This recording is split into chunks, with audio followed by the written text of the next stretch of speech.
Très bien, donc il est l'heure. Voilà ce que je vous propose de faire. Je vais vous mettre un peu les choses en perspective de ce que je souhaite vous dire. Et puis ensuite, si vous avez des questions à poser, vous poserez les questions que vous voudrez.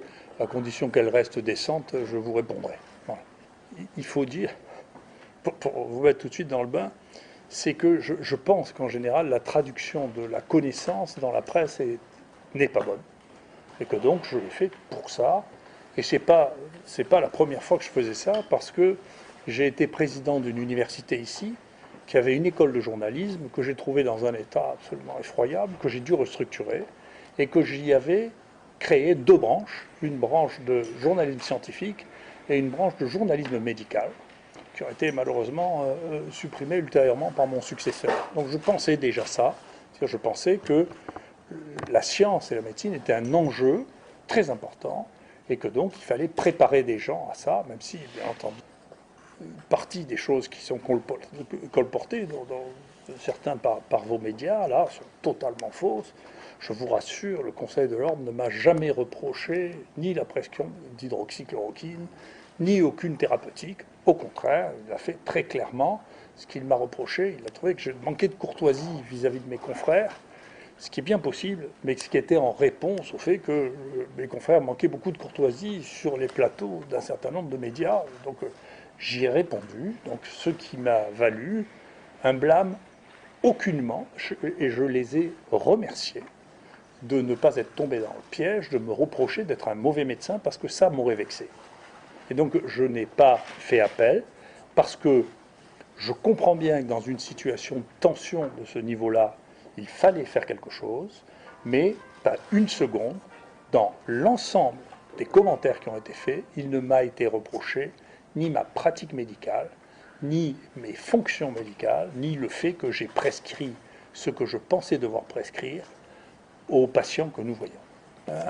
Une des médias les plus médisantes expliquait que j'avais été condamné pour avoir prescrit ou recommandé de prescrire l'hydroxychloroquine. C'est totalement faux. Je le redis bien, oui BFM, je le redis bien, c'est pas vrai. Donc c'est comme ça, mais je suis frappé de voir cette politisation à outrance, invraisemblable, où on arrive maintenant à dire qu'il y a des médicaments de gauche, des médicaments de droite, des vaccins de gauche, des vaccins de droite, mais vous êtes tous devenus cinglés ou quoi? Il n'y a pas de vaccins de gauche et de droite. Les vaccins, ils sont bons ou ils ne sont pas bons, ça marche ou ça ne marche pas, ça protège ou ça ne protège pas. Donc vous n'allez pas dire, écoutez, quand même, je trouve que ce vaccin n'a pas une efficacité terrible, ça ne veut pas dire que vous êtes contre le vaccin, contre le tétanos, quand même, c'est idiot. Dites, il faut un peu réfléchir, là, il faut revenir sur Terre. Surtout que, moi, j'ai vu, parce que, comme on me le fait remarquer, je suis vieux maintenant, comme j'ai un peu vu toutes les époques, moi quand j'étais chargé de mission au ministère de la Santé, les gens de gauche étaient contre les vaccins. Je vous rappelle que c'est Kouchner qui a arrêté le vaccin contre l'hépatite B, qui a mis cette situation, pour qui j'ai beaucoup d'estime pour certaines des choses qu'il a faites. Ça, c'était une bêtise. Et donc, l'arrêt du vaccin contre l'hépatite B, c'est la gauche qui était contre. D'accord ? Et d'ailleurs, c'était en Californie toute la vague New Age qui était contre les vaccins. C'est intéressant. Maintenant, c'est la gauche qui dit qu'il faut vacciner à tout prix. Donc, vous voyez bien que les vaccins, le fait qu'ils soient de gauche ou de droite, ça dépend de l'époque. Donc moi, je ne suis pas convaincu que les vaccins soient ni de gauche ni de droite. Je suis convaincu qu'il faut regarder si les vaccins marchent et quel est le rapport coût-bénéfice. C'est-à-dire qu'est-ce que vous risquez et qu'est-ce que vous risquez de gagner si vous êtes vacciné ou pas vacciné. À vouloir absolument convaincre les gens de faire quelque chose sur lequel les doutes grandissent, vous risquez à la fin de vous retrouver avec une baisse générale de l'adhésion vaccinale à cause de cette volonté forcenée d'utiliser des vaccins dont la démonstration n'est pas claire actuellement. Elle est claire que pour les gens qui ont plus de 60 ans, il est vraisemblable qu'il y ait un bénéfice. En dehors de ça, si vous pensez que vous avez contrôlé l'épidémie avec ça, c'est que vous ne regardez que vos chaînes à vous. Hein. C'est que vous ne regardez pas la réalité. Ça ne marche pas du tout. Hein. Ça n'a rien contrôlé du tout. D'accord ? Pour des raisons qui sont compliquées, les virus sont complexes, les virus évoluent, les virus changent, et en particulier les virus ARN, c'est une très grande complexité. Il y a une vraie question qui est qu'est-ce qui s'est passé avec cette politisation à outrance et qui a fini par devenir la symbolique la plus puissante de ça, c'est devenu l'hydroxychloroquine, qui est devenue, je m'excuse, depuis 2 ans, une histoire de fou. C'est-à-dire, il y a des gens qui ne sont pas encore poursuivis, mais ça viendra, qui ont écrit un article entièrement faux sur le Lancet, qui sont des inconnus absolus, qui ont manié des données dont on ne sait pas d'où elles sortent, mais dont on sait qu'elles ne sont pas vraies, qui ont commencé à dire que le médicament, probablement qui fait partie d'un des 3 médicaments les plus prescrits dans l'histoire de l'humanité, brutalement on découvrait qu'il tuait 10% des gens. Mais vous croyez n'importe quoi, hein. Il ne faut pas le croire, hein, c'est pas vrai. Il prend du Plaquenil depuis 20 ans, mais ça tue en 10 jours. Maintenant, alors attendez, il y a un truc qui s'est passé. Attendez, ce médicament était distribué en France jusqu'en 2019 sans aucune ordonnance. D'ailleurs, la pharmacie, donnez-moi du Plaquenil. Et en France, on en a vendu 65 millions de comprimés en 2019 sans que personne s'en plaigne. Et en 2020, ça devient le crime absolu. Même ici, il y avait des gens qui disaient qu'il va y avoir un génocide avec l'hydroxychloroquine. Qu'est-ce qui est devenu, qu'est-ce qui s'est passé pour cette énorme folie au-dessus de l'hydroxychloroquine? Moi, je vous laisse le meubler comme vous voulez, mais il s'est passé un truc. Il s'est passé un truc. Ensuite, dès qu'il y avait un produit fonctionnel dont on connaissait l'efficacité ou le risque, qui arrivait comme étant une possibilité, immédiatement il était repoussé. Ça a été le cas de l'ivermectine. Il y a un très beau travail sur l'ivermectine qui montre l'efficacité de l'ivermectine. Il y a un truc, alors je vous le rajoute, parce que comme ça pourra exciter les fantasmes de vos comités éditoriaux, c'est le curcuma. Ah, il y a un travail très très joli, ça marche in vitro. Nous, on a travaillé avec un des types qui est les meilleurs au monde sur la biologie structurale. On a testé ça sur les virus, ça marche. Et il y a des premières études qui commencent à montrer ça. Ne croyez pas qu'on va accepter un truc pareil avec le curcuma. Enfin, ça ne coûte rien du tout. Vous achetez ça dans les épiceries. Mais il y a quelqu'un qui va dire, vous savez, ça tue le curcuma si vous en mangez plus d'une fois par jour.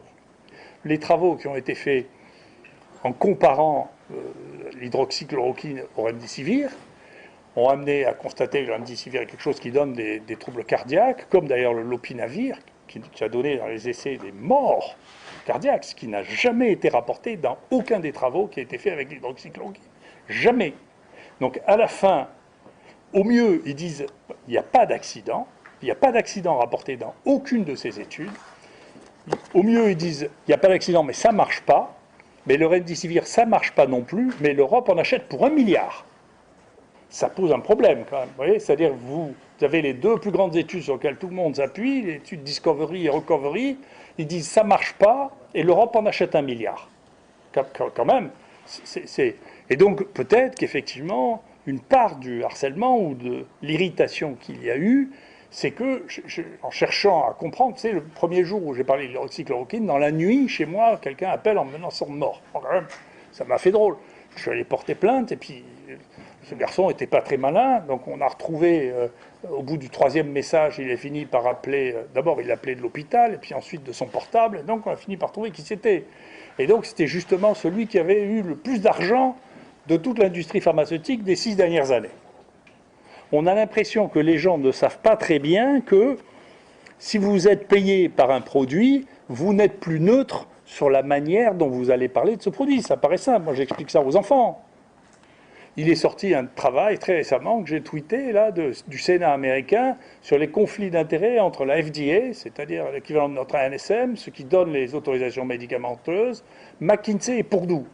Purdue, on estime qu'ils sont responsables de 500 000 morts aux États-Unis. Donc il y a là quelque chose qui est une vraie question, c'est que qu'est-ce qui s'est passé? Et donc les États-Unis ont gagné encore plus d'argent, parce que c'est eux qui ont vendu toutes ces choses-là, hein. En baissant, ils ont perdu 2 ans et demi d'espérance de vie là, en 2 ans. C'est extraordinaire. Chez les Américains, entre l'épidémie d'obésité extravagante et la drogue, eh bien, l'espérance de vie commence à diminuer. On est à un niveau, en 2021, qui est à peu près le niveau du Maghreb, de Cuba. D'accord? Donc il faut réfléchir, est-ce que ce progrès-là, c'est vraiment du progrès? Et alors, bien sûr, aux États-Unis, c'est l'inverse. Plus ils gagnent, moins ils vivent. Donc il y a quand même, on peut se poser des questions sur est-ce que c'est bien vrai qu'il faut avoir des médicaments hors de prix dont on n'a pas encore évalué la toxicité pour résoudre des problèmes s'il y a des médicaments qui sont disponibles. Alors, ça m'amène à vous parler de l'histoire de la tuberculose, qui a été repris avec beaucoup de joie par certains d'entre vous, quelqu'un de mal intentionné. Et écoutez bien, parce que je pense que c'est essentiel, et j'espère qu'on convaincra la justice de s'en occuper. Prend le dossier de ces malades sans leur demander leur avis, ce qui est totalement interdit par la loi. Ils ont visité, y compris mon dossier, y compris le dossier de ma femme, d'accord?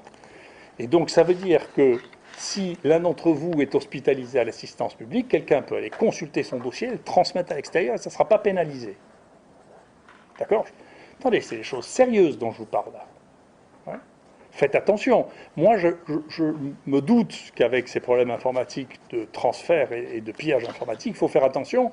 Ça fait 20 ans que je refuse, c'est moi qui faisais tous les diagnostics de HIV, je refuse de transmettre par informatique les résultats des sérologies HIV, pour que personne ne puisse les piquer et aller transmettre. Voilà, je refuse. Mais pour le reste, je ne peux pas refuser de transmettre tous les autres. Déjà, pour ça, je me suis fait engueuler par les collègues. Tu nous ennuies, on a besoin de pouvoir le consulter. Je dis, si vous voulez savoir s'il est séropositif, vous n'avez qu'à lui demander. Et pour le reste, quand vous faites une nouvelle, je vous le faxe. Et je ne veux pas le mettre sur l'informatique parce que je ne veux pas que l'on puisse, parce que c'est arrivé en Angleterre, il y a quelqu'un qui, dans un hôpital, a sorti tous les gens qui étaient séropositifs et qui les a transmis. D'accord? Et je ne pense pas que quelqu'un ait envie qu'on sache ça de sa vie privée. Vous voyez? Et donc, voilà où on en est. Et donc, tout le monde s'excite. On a même dans le journal de l'assistance publique, tiré à 15 000 exemplaires, on a la preuve qu'il y a des essais thérapeutiques qui sont faits. Le ministre envoie une lettre comminatoire, les deux ministres envoient une lettre comminatoire à l'IGAS et à l'inspection de l'enseignement supérieur, qui sont là depuis 3 mois, on les voit toutes les semaines. Ils interrogent, on a l'impression que c'est un truc du grand banditisme, plus l'agence nationale. Et je vous le dis, puisque les gens l'ont fait fuiter, l'agence nationale du médicament n'a pas trouvé le moindre évidence d'essai thérapeutique sur la tuberculose. Il n'y en a pas. C'est pas vrai. Vous le dites pas, mais c'est pas vrai. C'est pas vrai. Et donc, les gens qui ont fait fuiter pour dire « Ah non, mais ça, c'est vrai, mais il y en a 2 où on n'est pas sûr qu'il y a le papier qu'il fallait signer pour demander l'autorisation de faire des autoprélèvements ait été signé. » Alors, on est en train de répondre ça avec mon ami Philippe Broucky. Donc, c'est encore une fois... Alors, vous voyez, c'était la clofazimine, c'était la même histoire que l'hydroxychloroquine, un ancien médicament prescrit à des milliards de personnes qu'on ne peut pas utiliser alors qu'on a toutes les évidences que c'est un médicament qui marche et que c'est celui qui marche le mieux dans le truc, mais on va utiliser un nouveau médicament dont on ne peut pas prédire ce que vont être les effets secondaires qui ont été terriblement mauvais. Mais on nous demandait de nous inclure dans l'essai général qui était fait en France avec les nouvelles molécules dont on ne savait pas ni l'efficacité, ni la toxicité. Donc il y a un véritable problème qui est, si vous dites, écoutez, avec du curcumin on fait aussi bien qu'avec du remdesivir, vous posez quand même un problème économique qui est pas trivial. Hein. Donc je crois qu'il y a quelque chose là qui fait que ça pose un problème fondamental, y compris à chacun de nous, c'est-à-dire, attendez, ça veut dire que le progrès c'est fini. C'est pas fini le progrès. Pour l'instant, on est dans la généralisation, dans la diffusion du progrès qu'on a créé dans le XXe siècle. Donc, on en bénéficie. Mais des ruptures, je vous assure, j'ai encore fait la bibliographie, quelles sont les immenses inventions qu'on a trouvées dans le XXIe siècle, ben vous allez être triste si vous comparez ça au XXe siècle. Hein. Parce qu'il n'y a pas grand-chose à se mettre là-dedans. Hein. Donc, il se passe un truc, on est à un stade de notre évolution dans lequel l'idée que tous les problèmes vont être résolus par une découverte d'un progrès qui va bouleverser les choses est une idée qui ne se révèle pas être la même chose que ce qu'elles étaient dans les années précédentes. C'est autre chose qui se passe. Donc c'est une question qui est compliquée. Dans ce contexte, bien entendu, ça heurte, et ça vient heurter une pensée générale, deuxièmement, des intérêts financiers sur lesquels moi je suis bien incapable de lutter contre Gilead qui a fait 9 milliards de bénéfices l'année dernière et Pfizer qui en a fait 41 quand même. Je joue pas, mais je crois qu'il n'y a aucun État qui joue à ce niveau-là. Donc il faudra bien que l'on trouve des moyens pour faire que les gens gagnent de l'argent avec ce qu'ils font, mais qu'il y ait un contrôle et un contre-pouvoir suffisant en face pour que on ne vende pas n'importe quoi. Donc il y a une réflexion à avoir sur la capacité d'expression en dehors de mécanismes qui sont des mécanismes qui sont profondément influencés par c'est celui qui paye qui a raison, c'est comme ça. D'accord ?